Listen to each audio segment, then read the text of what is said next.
في زمن بقت الكلمة فيه أسرع من الرصاصة، كل إشاعة، كل فيديو، كل تعليق ممكن يغير مصير حد.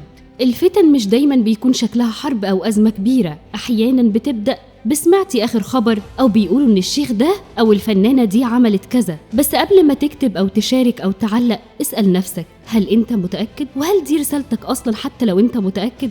اسمع رسول الله قال إيه: إن العبد لا يتكلم بالكلمة من سخط الله تعالى لا يلقي لها بالا يهوي بها في جهنم.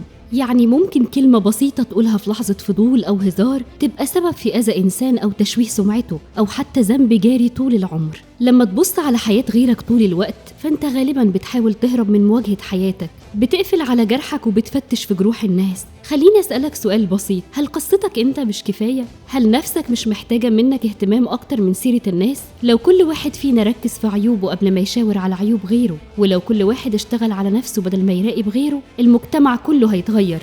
اسمع قول الله تعالى: يا أيها الذين آمنوا اجتنبوا كثيرا من الظن ولا تجسسوا ولا يغتب بعضكم بعضا. يعني حتى التفكير في نيتهم أو حياتهم الشخصية ربنا نهانا عنه. مش دورنا نحكم ولا نحلل ولا نكشف الستار عن حياة حد، دورنا نصلح نفسنا. فكر قبل ما تنشر، قبل ما تكتب، قبل ما تعلق، هل الكلمة دي هترضي ربنا؟ الكلمة أمانة وانت مسؤول عنها قدام ربنا.